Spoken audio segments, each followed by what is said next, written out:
If you look at the budget alternative that has been done by IPF, and I commend Jerry for even the demeanor which you highlighted the issues. If you look at it, and I want to be very frank, you have to make a choice as a country between managing politics and delivery. What am I trying to say? There is no better way of showing what you want to do other than through the budget allocations. Now, if what you want to achieve, for example, is roads, if what we want to achieve as a country is healthcare, if what we want to achieve is in education, then just follow the budget. Go check how much has been allocated. And therefore that will speak more than the words. Now, what I've seen, the state, the architecture of the state, beyond the doing, there is also the people management side. The people management side, of course, is done through that sector that was criticized by Bernard. That sector that has, of course, detail, and also there is the administration. I don't want to say more, just scrutinize the budget. Because, for example, if you look at the supplementary budget we just did, there was a variation around administration again, of over 10 billion shillings to one specific institution. Why am I saying these things? The orientation of a country, you need to define, we need to define. The orientation around the circumstances in Kenya now are the real issues around security and management of people, or is it in other areas, for example, like roads and other deliverables? You just need to look at the budget, you can tell. Why am I saying so? If, for example, you increase the budget, then we use interior, for example, and you see a significant increment, and in that year there is no recruitment that is happening, and if you go to the budget of the development of that specific ministry, there is no increment that is notable. Therefore, that money is going into recurrent. Then ask yourself, this money that is going into recurrent in sectors that are by law not as transparent as others, then you need to make your deduction out there. And I'm speaking that because I know I'm talking to experts. You scrutinize. So when the money is going here, if it's, for example, buying equipment that are security related, fine, which are there. But if it's going to recurrent, what is recurrent in that sector? And up to what length can you question that recurrent as a Kenyan? Up to what length can you question that expenditure? As a journalist, for example, you'll get many answers from that. And I hope I'm speaking. The other thing, because many times we confuse, budget making process is not just about June or whichever other date that the minister reads highlights. It starts pretty earlier. It starts many months before that date. And it goes all the way into oversight.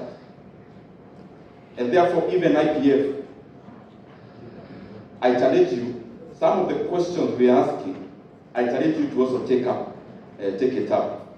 Because even, for example, if you look at KPIs, you look at the allocations, that's not the end of budget. Even what the Auditor General does is not the end of the budget. There is now what Park and Peak in Parliament, therefore, analyzes. I challenge you to also go the full length, so that we also check at the outcome at the end of the tunnel. It starts from way early, but it also ends way after June. Let's be able to check also the after implementation. If we say we have built a classroom, for example, can you verify through sampling those kind of projects? So it starts early. And just for understanding, we divide the state into 10 sectors. And those 10 sectors incorporate several ministries. So when you see, for example, those sectors that are 10, all the ministries are condensed, or all government departments are condensed, including sagas, into those 10 sectors. The other thing I just want to highlight is that my experience as chairman of budget is not the one we read. This is the hard truth. The budget of Kenya is called exchequer. The budget is not the one we read. The one we read remains there. When you have a country where there is a discrepancy between what you budget for and how much you can raise as revenue. So what we budget for is not the budget. What you fund is the budget. When you are in a household budget and you have what you want to achieve, you want to build a house in Githurai, you want to build your little home, you want to buy a car, that is what is the budget. Then after that, those are aspirations. What can you fund out of your revenue? That is the real budget. So the things that I was seeing, some semantics about absorption. That word called absorption, you need to actually juxtapose it from absorption to not funded. Those nice words about absorption and absorption, it basically means more than 95% that those programs are actually not funded by the close of the financial year. Those words around absorption, the problem is that the responsibility is left with the accounting officer, the responsibility to explain. But the overarching ministry, which is the National Treasury, then is left with no responsibility. If you sit here and you're talking about an absorption, for example, in the Department of Basic Education, like the classrooms I saw in laboratories, if there is a CFO or the PS for basic education, they seem like the ones carrying the burden, that you didn't absorb the money yet it was budgeted. That is not the truth. The truth is that that program or those projects were actually not funded. So that I have seen part of managing our country's economics is communicating this as a yard, so that people's expectations are aligned to what can be delivered and are aligned to what is possible. There are just a few other things I want to highlight. One is the budget. The budget that we know in terms of the expenditure side. If you could have followed the presentation here, BPS level 4.3 trillion. Let me use the one that has been implemented because, and you forgive me for this because I've been there. The real budget is the one that has been implemented, not the one you want not the aspirations of the next financial year. And that comes in handy at the close of the financial year when you realize there is a lot of gap in terms of revenue. Now let me actually use the one that has partly been implemented for this current financial year. And let me use the one before revision, before the second supplementary. You're talking about a budget of 3.8 trillion. I want you to see what it is that we budget for. Kenya has two very stagnant and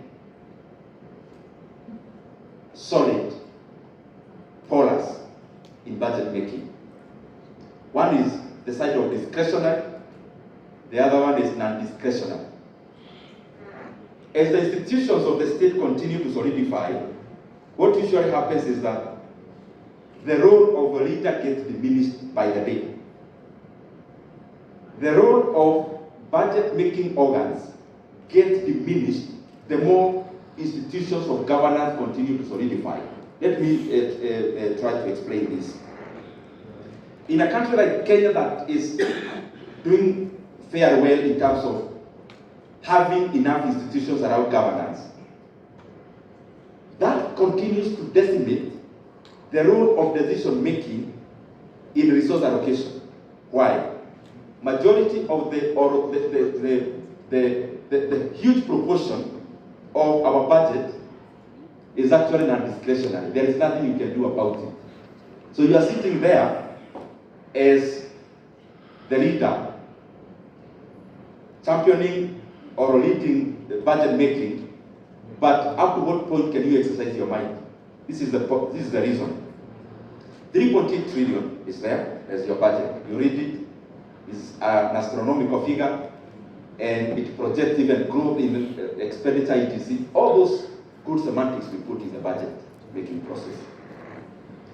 But out of 3.8 trillion, you remove 1.25 to 1.3 trillion as something called consolidated fund service. I'm not using PPS, I'm using this current financial year.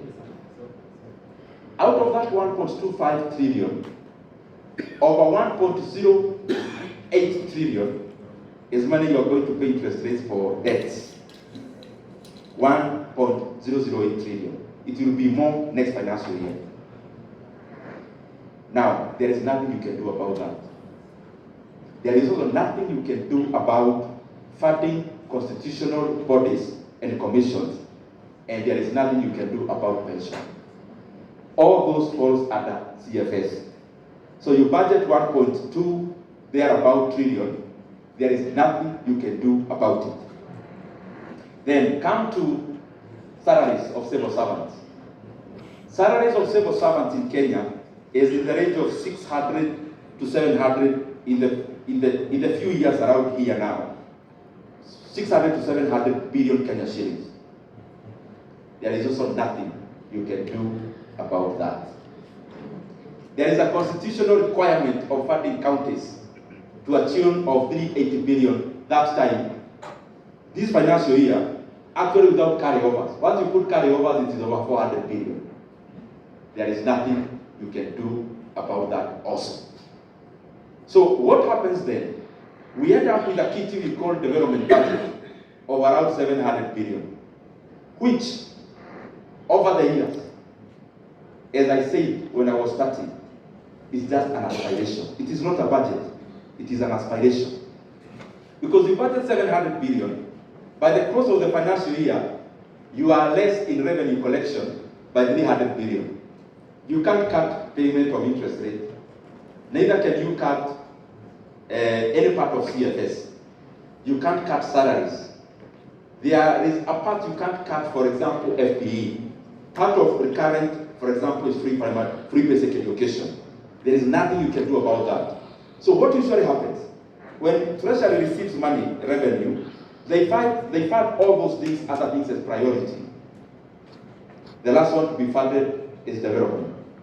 So in that development, then, it is the one that takes the hit and the cut when there is a downsize or a downgrade in revenue collection.